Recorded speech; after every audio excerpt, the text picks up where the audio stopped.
E aí, pessoal, os problemas não param. Sem torcida, sem dinheiro, sem ambiente. Você vai entender esses 3 pontos que escancararam a segunda-feira do Grêmio. César Cidade Dias, falando de Grêmio aqui no YouTube, papo de gremista para gremista. Sem torcida é o primeiro ponto. Por quê? Porque o procurador do STJD solicitou que o presidente do tribunal conceda uma liminar proibindo a presença de torcedores do Grêmio no jogo contra o Fluminense e nos sequentes, até o julgamento do mérito, que deve demorar. A tendência, e essa é uma análise que o Grêmio faz a partir de agora, é que o Grêmio não tenha mais torcida no seu estádio até o final do Campeonato Brasileiro. São 5 jogos. 5 jogos que começam na próxima terça-feira contra o Fluminense. A força do torcedor, que era algo que a gente apostava muito, termina a partir dessa decisão. O Grêmio vai brigar para que isso não aconteça, mas a tendência é exatamente essa. Importante dizer, os jogos serão na arena do Grêmio, mas sem a presença de torcida. Portanto, essa é uma realidade nova que posiciona um novo status para o Grêmio. O Grêmio que apostava, que brigou, que subsidiou ingressos, que tentou colocar sempre mais torcida, que colocou 15 mil, que colocou 14 mil, agora não tem mais saída. Vai jogar sem torcida, essa liminar deve ser publicada ainda nesta terça-feira. Apesar de não precisar publicar na terça, essa é a tendência natural. Dificilmente o Grêmio escapa dessa punição e em cima disso precisa dizer que agora vai ter que ser sem torcida. Quando eu coloquei sem dinheiro, eu quis falar de uma multa. Olha só, o contrato original da Arena do Grêmio com o Grêmio indica que o clube terá que pagar uma indenização em caso de perda de mando de campo. Ou seja, quando se fecha os portões, o Grêmio precisa pagar e indenizar a Arena pelo fato da Arena não conseguir gerir ou gerar receita através de um jogo. Isso mesmo. Isso está lá no contrato original do Grêmio com a Arena. Eu não lembro exatamente, porque eu não tive acesso ao contrato, mas o que se comunicou na época é que o valor dessa multa é a média da soma dos ingressos possíveis para o jogo. Então, vamos fazer lá, o Grêmio poderia vender 17 mil ingressos. Vai se fazer a média desse aí e o Grêmio vai indenizar a Arena. Porque 17 mil é o número possível, o Grêmio vai ter que indenizar a Arena com a média desses ingressos. Além de não ter torcida, vamos ter que pagar para a Arena em razão do contrato que o Grêmio fez, e é óbvio que a Arena, para faturar, precisa ter o estádio aberto, não tem o estádio aberto. A discussão é, quem é que teve a culpa? A gestora do evento ou o Grêmio?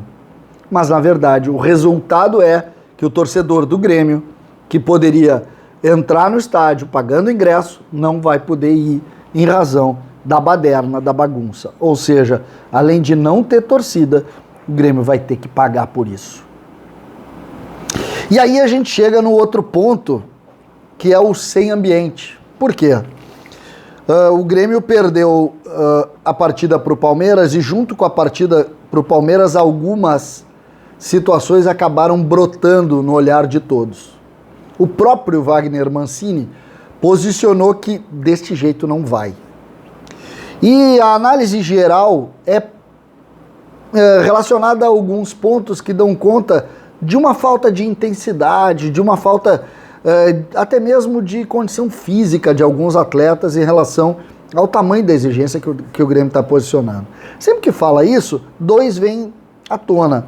Um é Diego Souza e o outro é GPR. Tanto é que na coletiva se perguntou sobre os 2. Por quê? Porque eles não conseguem. O terceiro é o Douglas Costa.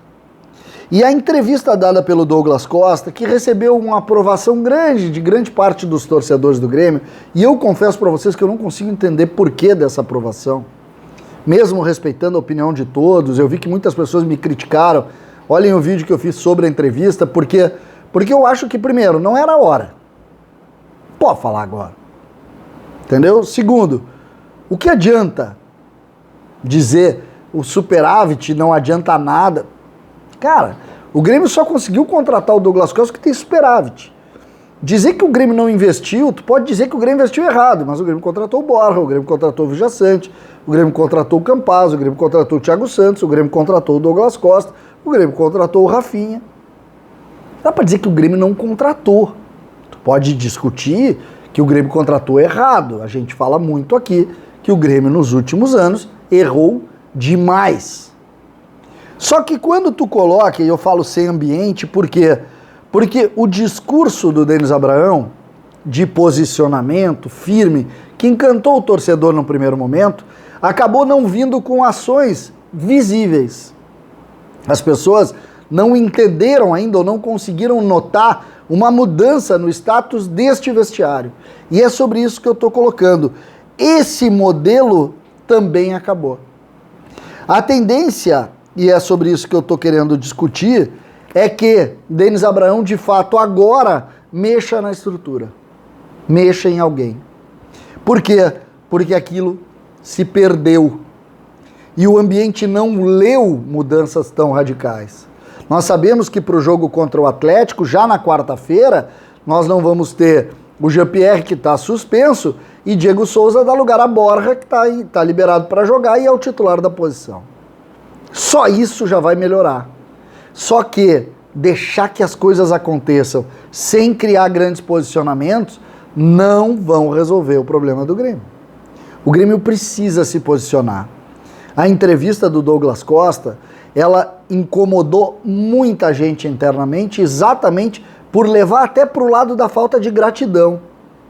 Até por isso, pelo esforço todo que o Grêmio despendeu para colocar nele a grande cereja do bolo. E isso foi colocado como se ele não fosse protagonista. Algo que nós erramos. Porque a entrevista dele indica que ele não é o protagonista. Ele precisa de outros grandes, como ele falou. E isso, para nós, também foi um impacto. Resolver, e eu sempre apostei em Douglas Costa como a solução dos problemas do Grêmio, fica evidente agora de que ele é mais uma peça, ele não pode ser o grande protagonista. E o Grêmio acabou se perdendo nos seus protagonistas, porque não tem aonde se agarrar, se segurar e entender. O Grêmio, a partir daí, precisa do seu vice-futebol e dos posicionamentos duros.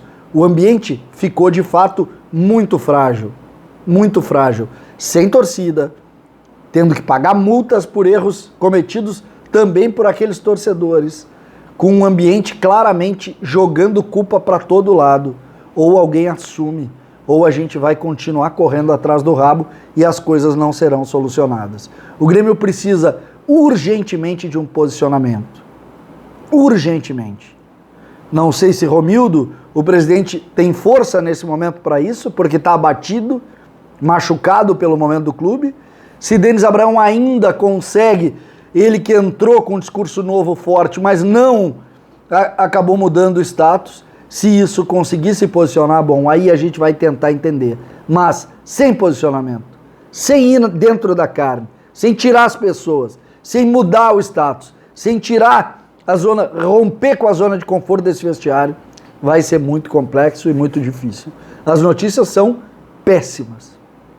Péssimas. Tu tem que pagar multa, tu não poder contar com o teu torcedor e tu ter jogadores empurrando o problema para cá e para lá, fica muito difícil da gente entender onde o Grêmio vai chegar. Nós vamos seguir acreditando, seguir lutando, mas que realmente o ambiente indica que sem posicionamento nós vamos ter o mesmo resultado, isso é evidente. Eu espero que Denis Abraão abra a porta do vestiário, tire meia dúzia, entenda com quem a gente pode contar, esqueça do resto, se feche ali e o Grêmio lute para sair. 11 jogos, 6 vitórias. Ainda dá, mas é preciso se movimentar. É preciso entender o tamanho do problema que o Grêmio se meteu. A situação é dramática, mas ela é ainda visível. E o Grêmio precisa muito, agora, de posicionamento. que ele surja rápido, que ainda dá tempo. Daqui a pouco não vai mais dar. César Cidade Dias falando de Grêmio aqui no YouTube.